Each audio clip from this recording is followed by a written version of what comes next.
Okay, so we've got a couple of weights here on an incline as shown.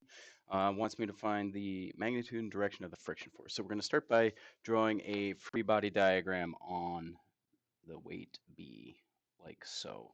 Okay, so on weight B, I'm going to have this tension going up here, which is connected to A. A is 40 pounds, so I'll put my 40 here. Again, I don't have to convert anything. Pounds is a force, so I don't have to deal with gravity or anything.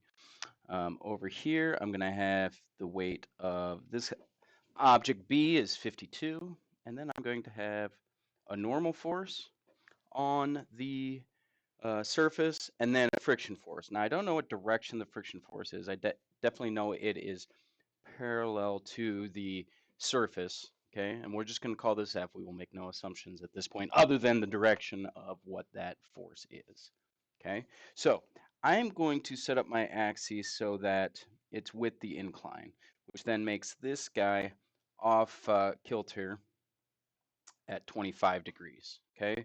So if I go through and I sum the forces in my x direction as I have drawn here, I'm going to have my friction force. I'm going to have minus 40, okay? And then I've got 52, which is sine of 25, and that's going in the positive direction as I have it drawn, okay?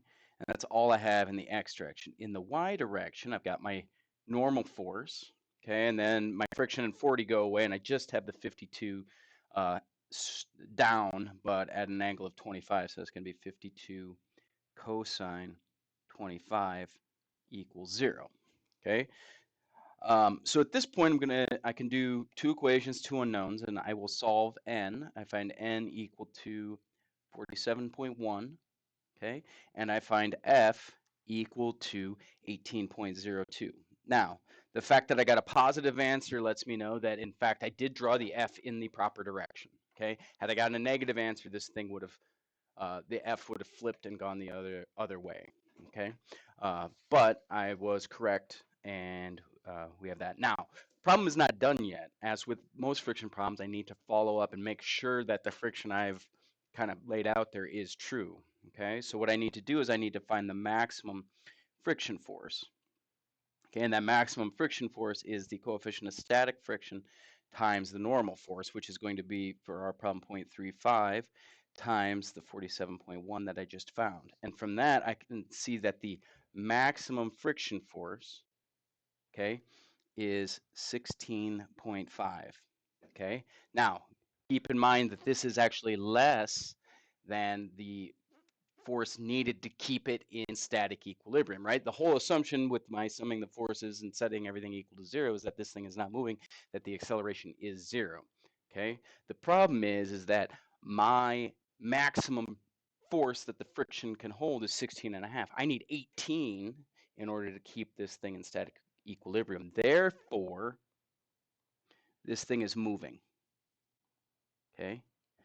Okay, it is not in static equilibrium. And because of that, my friction force must be mu k times n, which is 0.25 times n, which is 47.1, which gives me 11.8. And again, I made the proper assumption about the direction. So I'll draw that in there just to make sure we know, because it specifically asked for the direction, okay? So again, I assume equilibrium, I solve everything out, but then I have to prove that the friction force needed to keep it in static equilibrium can actually happen. In this case, the maximum friction force I could have for this situation is 16.5, okay? Meaning 18 to keep it in static equilibrium can't happen, therefore it's moving. Therefore, the friction is actually the kinetic friction, as I have shown right there.